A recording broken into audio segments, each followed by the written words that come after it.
That which was from the beginning, we have seen it, we have heard it, we have touched it. The word of life became flesh. Jesus knew what was written concerning him, and he lived it until he could say, "It is finished." If you will finish your course, you must first know what was written concerning you. Many start, few finish, because only those who receive the DNA of God can live like sons. Not sons by gender, but by government, not by title, but by transformation. A son bears the image of God. A son is led by the Spirit of God. A son submits to the chastening of the Lord. For whom the Lord loves, he chastens. If you endure it, you are a son. If not, you are a stranger. Sons grow into priests. Priests carry burdens, not crowds. They live to satisfy the will of the Father, and then they are made kings. In priesthood, you minister to God. In kingship, you administer his will. But make no mistake, all of this starts with power, because forgiveness without power is weakness. Righteousness without power is irrelevance. Holiness without power is vulnerability. The devil is not afraid of your doctrine. He fears your power. You may be righteous and still be poor. You may be forgiven and still be defeated. You may be holy and still be hidden. Power changes that. The gospel is the power of God unto salvation.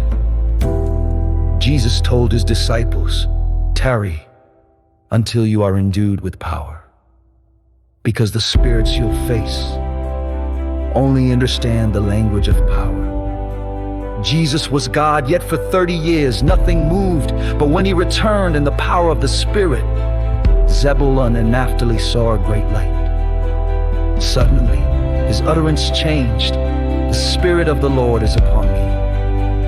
Because until power arrives, prophecy sleeps. So you must grow in power to secure your borders, to fulfill your destiny, to enforce the agenda of heaven on earth. There are realms of power: exousia, delegated authority; dunamis, inherent power; issues, muscular strength in the spirit; kratos, explosive, demonstrative power; and akazo, compelling force that overrides wills; alke, thronal power, to legislate and shape nations; energeia, the inner force that activates all others. When Jesus rose from the dead, it was megatos at work. Without these, your declarations are echoes, but with power, they become decrees. So I say again, believe me when I say, you need power to live, to reign, to finish, to overcome, not by might, not by human strength, but by the Spirit of God. The wind blows, and this time, it's blowing in your direction.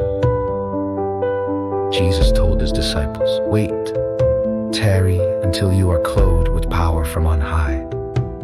Because the spirits you will face only respond to power. Even Jesus, Son of God, did no miracle for 30 years, but when he returned in the power of the Spirit, Galilee saw a great light. Then he spoke, "The Spirit of the Lord is upon me, because he has anointed me." Prophecy is potential, but power is performance. The gospel is the power of God unto salvation, and without power, the prophecy sleeps.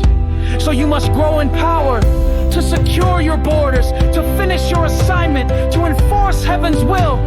There are realms of power: exousia, delegated authority; dunamis, dominic ability; issues, divine strength; kratos, manifest dominion; anakazo, compelling force; alke, thronal might; energeia, operational force. And when Jesus rose from the grave,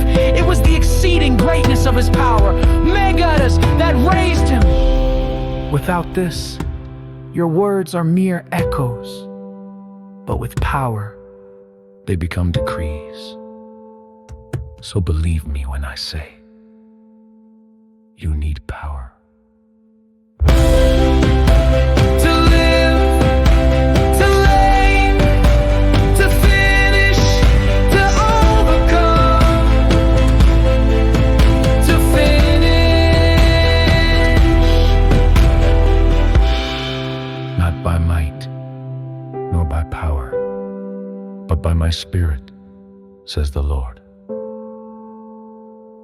The wind is blowing again. This time, it's blowing in your direction.